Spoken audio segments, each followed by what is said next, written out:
Hello, everyone, and welcome back to the Beat podcast brought to you by Vive. I'm so excited to be with Dr. Peter Bonis today. He is the Chief Medical Officer at Wolters Kluwer. He's a member of the executive leadership team and oversees content, informatics, and industry partnerships. He's a physician entrepreneur, executive, and also an internationally renowned academic leader. I'm excited to have him here today with us to talk to us about what Wolters Kluwer is up to in the world of AI, as well as the business that they're in.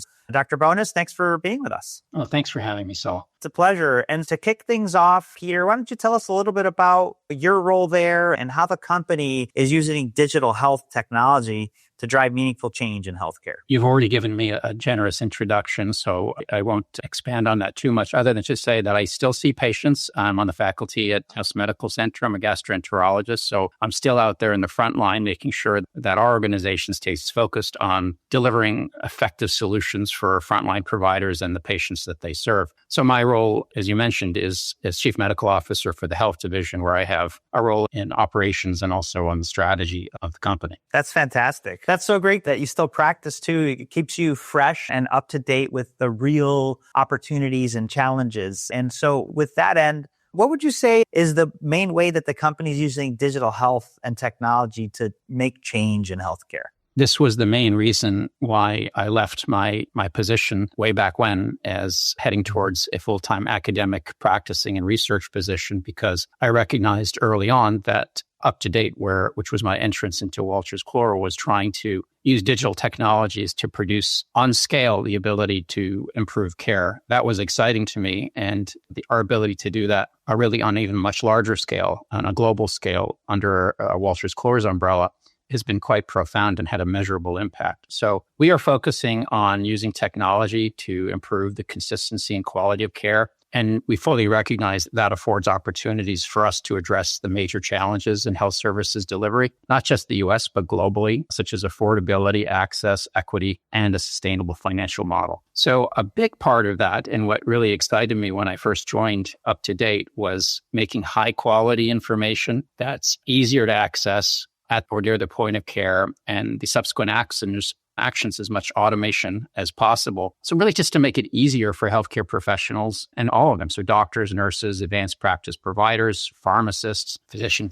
assistants, just make it easy for them to do the right thing so that the patients that they're seeing, wherever they're seeing, and whoever they're seen by, have the best possible chance of a favorable outcome. So we have a lot of initiatives in this direction. One of them is UpToDate Expert AI. So we're using advanced technology. We have a long history of using advanced technology. So the AI modalities and Gen AI is new, but we've been using this to our advantage for many years. And we've combined that with extensive human oversight, trying to deliver evidence-based clinical content that's efficient and reliable, especially for this really high stakes domains where we operate. Saul, if you let me just make that point and just belabor it just a little bit more, I want the audience to really do the thought experiment and why this is so important. So what we know is that healthcare professionals have a lot of questions. They don't always pursue them, but if they do pursue them, about 30% of the time, they'll actually change what they do. So meaning that they have an idea in mind, and if they don't have the right information at hand, they might just do what they always have done or what their colleagues have done.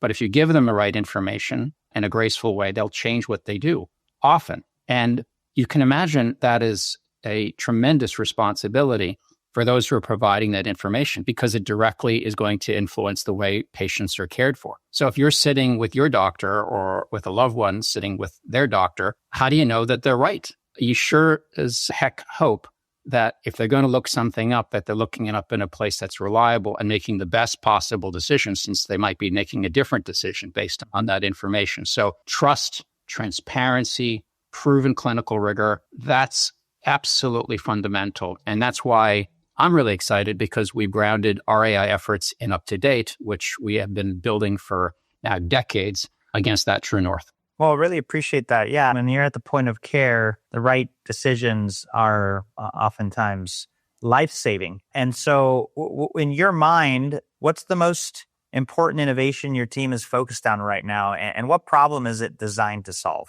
So we are spending a lot of effort focusing on building the most reliable AI experience that we can create for healthcare professionals. And so that's our Expert AI, which we have been launching. We have many other initiatives underway, so that they're all focusing on workflow of healthcare professionals within the electronic medical records. And we've announced multiple partnerships also with other vendors, like-minded vendors that are within workflow. So the idea is, again, to make it very easy using advanced technology to deliver information and the ability to follow up on that information where people are working. The goal here is to recognize that healthcare professionals are adopting these Gen AI tools faster than they can be proven to be safe and effective, and very critically fit for duty for the enterprise. And there's reasons to be concerned about that, and we're aware of them and we're trying to avert them. So there's accumulating data showing that these systems don't necessarily perform as well as we would hope. So we've been incredibly deliberate about it. We've taken our time. We haven't delivered as fast as other vendors, but that's been on purpose because we've earned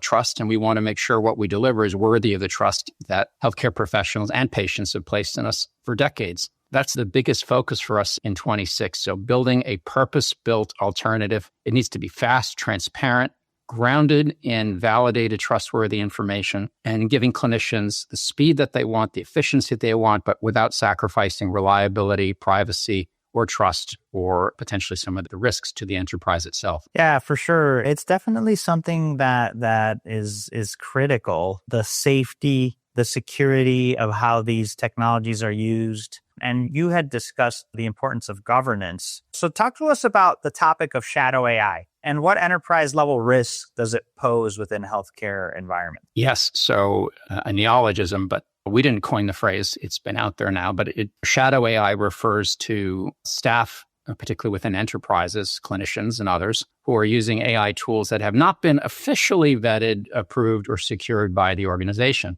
It is widespread. We conducted a survey last year, so more than 500 healthcare professionals and administrative staff within enterprises in the United States, and more than half reported encountering unauthorized use, and nearly 1 in 5 healthcare professionals admitted that they were using them. That's probably an underestimate. In other studies, it's been much, much higher than that. These are good intentions. People are finding tools that help them do their jobs. But what they may not be aware of is that they're introducing risks not only to themselves and to their patients, but also to the enterprise. So for themselves and their patients, it's a matter of the clinical validity and the reliability of the systems and their ability to find faulty information. But for the enterprise is whether or not these systems are compliant with the evolving regulations and also security. So on that point, IBM published a sort of fascinating report that we're already seeing shadow AI-related breaches, and those tend to be more costly than previous breaches as well. So these are real risks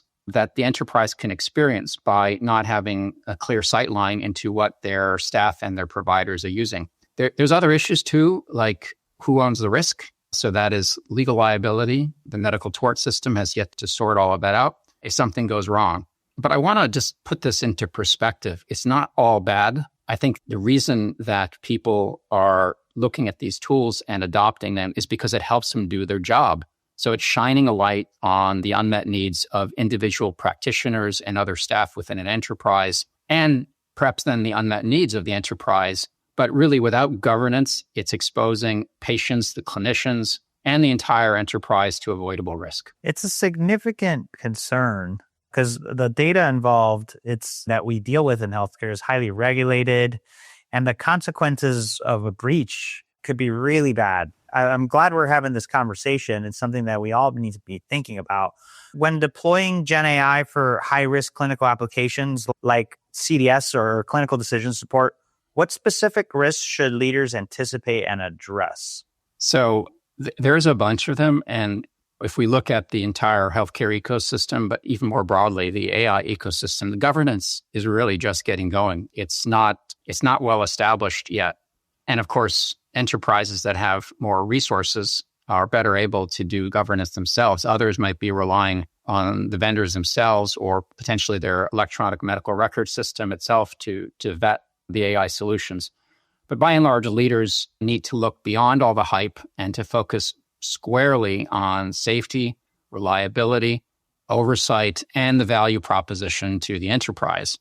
So for the key risks in areas where we operate, which is very high stakes, frontline provider decisions, include incorrect or outdated recommendations. What we found in our data, we hope to publish this, is that when we expose even experts, so specialists, to faulty information created by Gen AI relative to a reference standard, about half of them actually didn't recognize that the information was faulty. So the degree to which even experts can intercept faulty information is really uncertain. We know from many published studies now that the outputs can be biased, which may disproportionately affect vulnerable populations. There may be the risk of over-reliance, this automaticity, where people do what the AI says without double-checking it or really engaging in a thought process. We've seen some examples of this where drugs that were unsafe, for example, during pregnancy were recommended because the AI nor the provider queried about pregnancy status. And then there's also the concern, not yet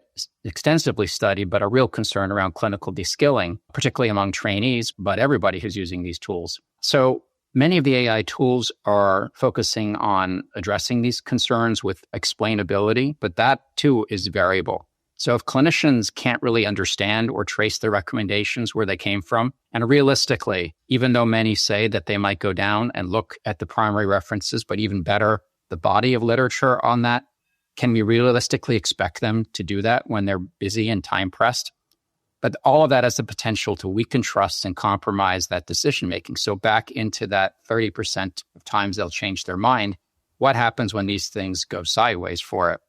So what we're trying to do is to anchor our AI experience in UpToDate, which we built over many years, 7,600 expert clinicians who contribute to it, an extensive editorial and updating process.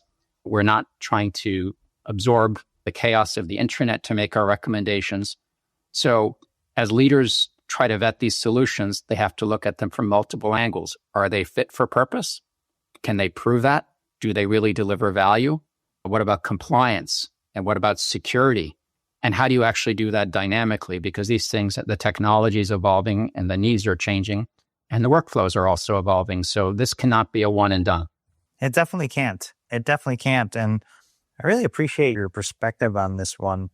Yet at the end of the day, governance is the key. And so how should leaders manage AI governance to better support clinical decision-making across their organization?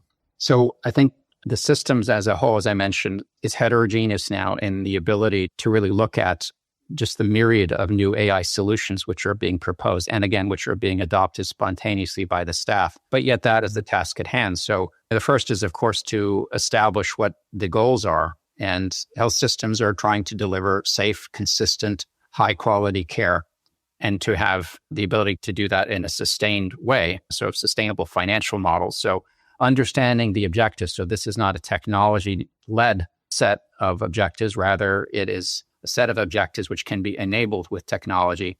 And then they need to pair that with clear policies and provide the tools that clinicians want to use.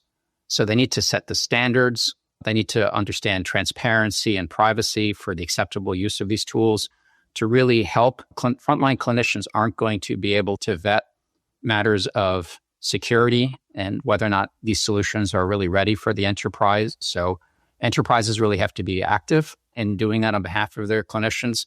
And they also need to make sure that they're communicating that. In one of the surveys that we did, we found that only 18% of providers associated with enterprise even knew of any AI policies related to that. And finally, is the point that I already made, is frontline providers are the ones who are at that interface of care. And that governance policy, whatever it is, has to be iterative. That frontline needs to get involved and needs to get involved in an ongoing basis as to help make decisions and to vet the solutions that are out there and to make changes when those are necessary.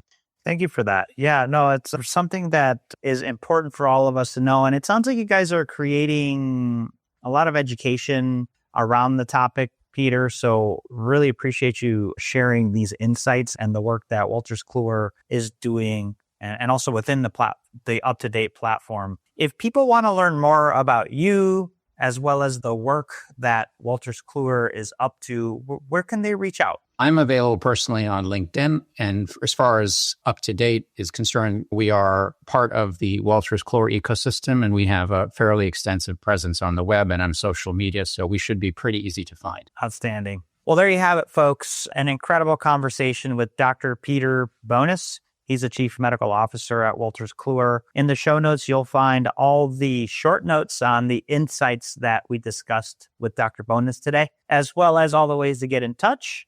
Please make sure you share this episode with your friends, because this topic on shadow AI is one that needs to be talked about and that we need to be approaching very carefully. I appreciate the thought leadership that Dr. Bonis came with us today to share with all of you. Thank you all for tuning in. And Peter, thank you so much for spending time with us. My pleasure. Thanks so much, Saul.